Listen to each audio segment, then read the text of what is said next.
ଓଡ଼ିଶାରେ ଶିଶୁ ବାଟିକା ଶିକ୍ଷକ ଭ୍ୟାକେନ୍ସି ବା ଶିକ୍ଷକ ପଦବୀ ଆସିବାର ବହୁତ ସମ୍ଭାବନା ରହିଛି ଏବଂ ଗୋଟିଏ ପ୍ରକାର ଆପଣମାନେ କହିପାରିବେ ଯେ ଓଡ଼ିଶାରେ ଶିଶୁ ବାଟିକା ଶିକ୍ଷକ ଭ୍ୟାକେନ୍ସି ଆସିବ।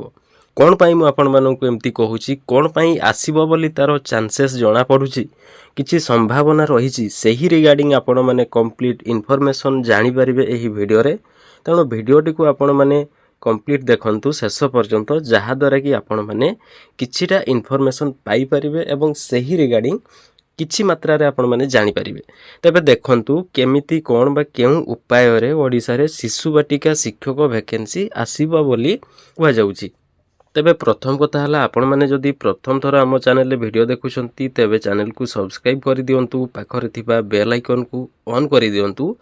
ଏହା ସହିତ ଭିଡ଼ିଓକୁ ଲାଇକ୍ ଆଣ୍ଡ ସେୟାର କରିକି ଅଧିକରୁ ଅଧିକ ଅଡ଼ିଏନ୍ସମାନଙ୍କ ନିକଟକୁ ପହଞ୍ଚାଇ ଦିଅନ୍ତୁ, ଯାହାଫଳରେ ସେମାନେ ମଧ୍ୟ ଏହି ରିଗାର୍ଡ଼ିଂ କମ୍ପ୍ଲିଟ୍ ଇନଫର୍ମେସନ୍ ପାଇପାରିବେ ଏବଂ ସେମାନେ ମଧ୍ୟ ଏହି ରିଗାର୍ଡ଼ିଂ ଜାଣିପାରିବେ। ତେବେ ଦେଖନ୍ତୁ, ମୁଖ୍ୟମନ୍ତ୍ରୀଙ୍କ ଘୋଷଣା ଅନୁଯାୟୀ ଯେମିତିକି ଆପଣମାନେ ଜାଣିଛନ୍ତି, ଓଡ଼ିଶାରେ ଗୋଦାବରୀଶ ମିଶ୍ର ଆଦର୍ଶ ପ୍ରାଥମିକ ବିଦ୍ୟାଳୟ ଯୋଜନାରେ କ'ଣ ହେବ, ଓଡ଼ିଶାରେ ଗୋଦାବରୀଶ ମିଶ୍ର ଆଦର୍ଶ ପ୍ରାଥମିକ ବିଦ୍ୟାଳୟ ନୂତନ ଭାବରେ ଖୋଲିବା ପାଇଁ ଯାଉଛି, ଯେଉଁଥିରେ କି ବହୁତ ସାରା ନୂଆ ନୂଆ ଫ୍ୟାସିଲିଟିଜ୍ ରହିବାକୁ ଯାଉଛି।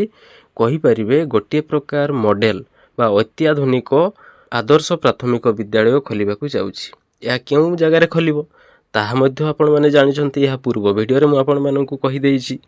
ଯେମିତିକି ଦେଖନ୍ତୁ, ଆପଣଙ୍କର ପ୍ରତ୍ୟେକଟି ପଞ୍ଚାୟତ, ଓଡ଼ିଶାର ପ୍ରତ୍ୟେକଟି ପଞ୍ଚାୟତ ଆଣ୍ଡାରରେ ବା ପ୍ରତ୍ୟେକଟି ପଞ୍ଚାୟତ ସ୍ତରରେ ଏହି ବିଦ୍ୟାଳୟ ଖୋଲିବା ପାଇଁ ଯାଉଛି, ଯାହାକି ଗୋଦାବରୀଶ ମିଶ୍ର ଆଦର୍ଶ ପ୍ରାଥମିକ ବିଦ୍ୟାଳୟ।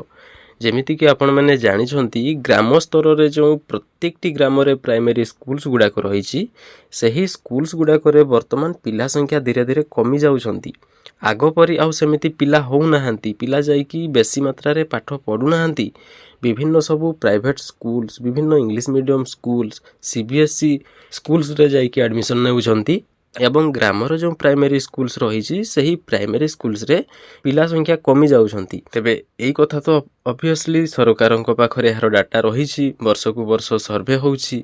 ତେଣୁ ଏହି ରିଗାର୍ଡ଼ିଂ ଯେତେବେଳେ ଇନଫର୍ମେସନ୍ ହେଉଛି ଏବଂ ଯଦି ପଞ୍ଚାୟତ ସ୍ତରରେ ଗୋଦାବରୀଶ ମିଶ୍ର ଆଦର୍ଶ ପ୍ରାଥମିକ ବିଦ୍ୟାଳୟ ଖୋଲିବାକୁ ଯାଉଛି, ତାହେଲେ ଗ୍ରାମ ସ୍ତରରେ ବା ପ୍ରତ୍ୟେକଟି ଗ୍ରାମରେ ଯେଉଁ ପ୍ରାଇମେରୀ ସ୍କୁଲ୍ସ ରହିଛି, ସେହି ପ୍ରାଇମେରୀ ସ୍କୁଲ୍ସ ଗୁଡ଼ାକ ବନ୍ଦ ହୋଇଯିବାର ସମ୍ଭାବନା ରହିଛି।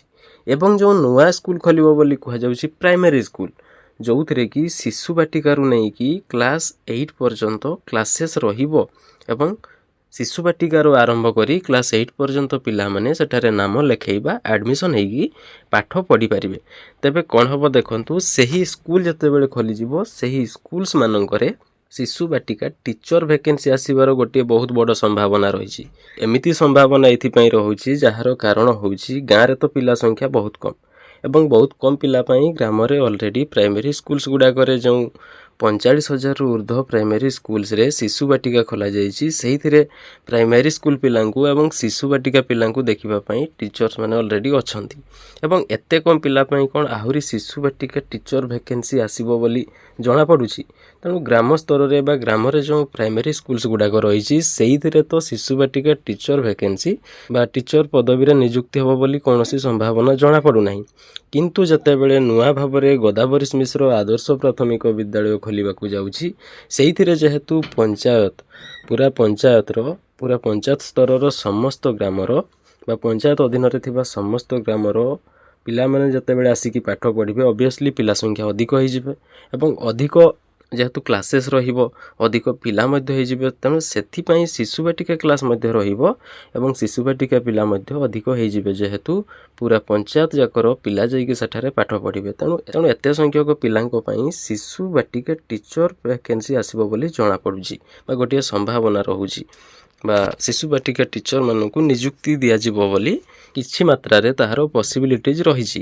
ଯେଉଁମାନେ ଜାଣିନାହାନ୍ତି ପୁଣି ଥରେ ଦେଖନ୍ତୁ, ଏଠି ଯେଉଁ ରହିଛି ଓଡ଼ିଶା ସରକାର ଗୋଦାବରୀଶ ମିଶ୍ର ଆଦର୍ଶ ପ୍ରାଥମିକ ବିଦ୍ୟାଳୟ ଯୋଜନା ଅଧୀନରେ ପ୍ରତ୍ୟେକ ଗ୍ରାମ ପଞ୍ଚାୟତରେ ପର୍ଯ୍ୟାୟକ୍ରମେ ଏକ ଆଦର୍ଶ ପ୍ରାଥମିକ ବିଦ୍ୟାଳୟ ସ୍ଥାପନ କରିବାକୁ ଲକ୍ଷ୍ୟ ରଖିଛନ୍ତି। ଯେମିତିକି କିଛି ପ୍ରମୁଖ ସୂଚନାରେ ଏଠି ଦିଆଯାଇଛି। ପ୍ରଥମ ପର୍ଯ୍ୟାୟରେ କେତେ ହେବ ନା 2025ରୁ ଆରମ୍ଭ ହୋଇସାରିଛି, ତାହାର ନିର୍ମାଣ 2028 ପର୍ଯ୍ୟନ୍ତ ହେବ ଏବଂ 2025ରୁ 2028 ମଧ୍ୟରେ ଟୋଟାଲ ସାରା ଓଡ଼ିଶାରେ 2200 ଗୋଟି ପଞ୍ଚାୟତ ସ୍ତରରେ ବା ପଞ୍ଚାୟତରେ ଗଦାବରୀଶ ମିଶ୍ର ଆଦର୍ଶ ପ୍ରାଥମିକ ବିଦ୍ୟାଳୟ ସ୍ଥାପନ କରାଯିବ। ଏଇଟା ହେଲା ପ୍ରଥମ ପର୍ଯ୍ୟାୟ।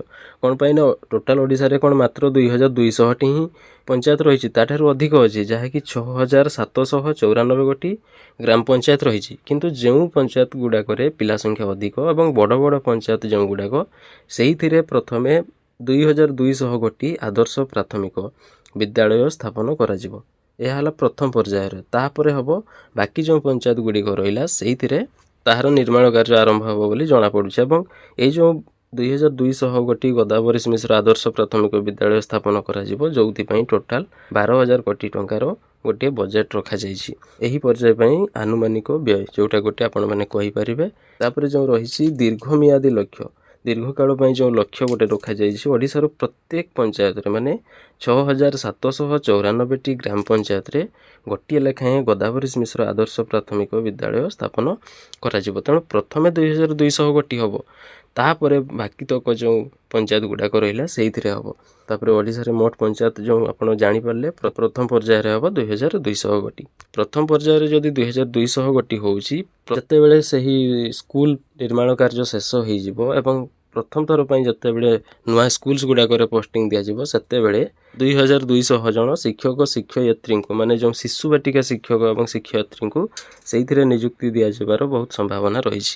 କାହିଁକିନା ପ୍ରଥମ ପର୍ଯ୍ୟାୟରେ 2200 ଗୋଟିର ସ୍ଥାପନ କାର୍ଯ୍ୟ ଶେଷ ହେବ ଏବଂ ତେଣୁ ଯେହେତୁ 2200 ଗୋଟି ସ୍କୁଲର କାର୍ଯ୍ୟ ନିର୍ମାଣ କାର୍ଯ୍ୟ ଶେଷ ହେବ, ତେଣୁ ସେଇଥିରେ ହିଁ ତ ପ୍ରଥମେ ନିଯୁକ୍ତି ଦିଆଯିବ। ତେଣୁ ସେଇଥିରେ ଯାହାକି 2200 ଗୋଟି ବିଦ୍ୟାଳୟରେ 2200 ଜଣ ଶିଶୁ ବାଟିକା ଟିଚରଙ୍କୁ ନୂତନ ଭାବରେ ନିଯୁକ୍ତି କରାଯିବାର ଗୋଟିଏ ସମ୍ଭାବନା ରହିଛି। କିନ୍ତୁ ବର୍ତ୍ତମାନ ସୁଦ୍ଧା ତାହାର ପୋଷ୍ଟ କ୍ରିଏଟ୍ କରାଯାଇ ନାହିଁ, ମାନେ ନୂତନ ପୋଷ୍ଟ ଆସିବ ବୋଲି ସେମିତି ସରକାରଙ୍କ ତରଫରୁ ଅଫିସିଆଲ କିଛି ନାହିଁ। କିନ୍ତୁ ଯେହେତୁ ପଞ୍ଚାୟତ ଲେଭେଲରେ ସ୍କୁଲ ହେଉଛି ଏବଂ ପିଲା ସଂଖ୍ୟା ମଧ୍ୟ ବଢ଼ିଯିବେ, ତେଣୁ ସେହି ପିଲାଙ୍କର ଦାୟିତ୍ୱ ନେବା ପାଇଁ ଆଶା କରୁଛି ସରକାର ତାହା ମଧ୍ୟ ବିଚାରକୁ ନେବେ ଏବଂ ନୂତନ ଭାବରେ ଗୋଟିଏ ପୋଷ୍ଟ କ୍ରିଏଟ୍ କରିବେ, ଯାହାକି ହେବ ଶିଶୁ ବାଟିକା ଟିଚର ପୋଷ୍ଟ। ଏବଂ ଶିଶୁ ବାଟିକା ଟିଚର ପୋଷ୍ଟରେ ଅନେକ ଶିକ୍ଷକ ଶିକ୍ଷୟିତ୍ରୀମାନେ ନିଯୁକ୍ତି ପାଇବେ। ତାପରେ ବାକି ତକ ଯେଉଁ ପଞ୍ଚାୟତ ଗୁଡ଼ିକରେ ଗଦାବରୀଶ ମିଶ୍ର ଆଦର୍ଶ ପ୍ରାଥମିକ ବିଦ୍ୟାଳୟ ହେବ, ଏମିତି ଧୀରେ ଧୀରେ କରିକି ଟୋଟାଲ ଓଡ଼ିଶାରେ 6794 ଜଣ ଶିଶୁ ବାଟିକା ଟିଚର ପଦବୀରେ ନିଯୁକ୍ତି ହୋଇପାରିବେ। ଯେତେବେଳେ ଏହା ପୁରା କମ୍ପ୍ଲିଟ୍ ହୋଇଯିବ, ମାନେ ସବୁ ପଞ୍ଚାୟତରେ ଯେତେବେଳେ ସ୍କୁଲ ତିଆରି କାର୍ଯ୍ୟ ବା ନିର୍ମାଣ କାର୍ଯ୍ୟ ଶେଷ ହୋଇଯିବ, ସେତେବେଳେ ସବୁ ସ୍କୁଲରେ ଯେତେବେଳେ ନିଯୁକ୍ତି ପାଇବେ, ଟୋଟାଲ 6794 ଜଣ ନିଯୁକ୍ତି ପାଇବାର ସମ୍ଭାବନା ରହିଛି। ତେଣୁ ଏହି ରିଗାର୍ଡ଼ିଂ ଅଫିସିଆଲ ଯେତେବେଳେ ବି ଏହାର ନୋଟିଫିକେସନ୍ ଆସିବ ବା କୌଣସି ଅପଡ଼େଟ୍ ଆସିବ, ଆପଣମାନେ ଜାଣିପାରିବେ ଆମ ଚ୍ୟାନେଲରେ। ତେଣୁ ଚ୍ୟାନେଲ ସହିତ ଜଡ଼ିତ ହୋଇକି ରୁହନ୍ତୁ, ଚ୍ୟାନେଲକୁ ସବସ୍କ୍ରାଇବ୍ କରନ୍ତୁ, ଭିଡ଼ିଓକୁ ଲାଇକ୍ କରନ୍ତୁ ଏବଂ ସେୟାର କରିକି ଅନ୍ୟମାନଙ୍କ ପାଖକୁ ପହଞ୍ଚାଇ ଦିଅନ୍ତୁ, ଯାହାଫଳରେ ସେମାନେ ମଧ୍ୟ ଏଥିପ୍ରତି ଅବଗତ ହୋଇପାରିବେ।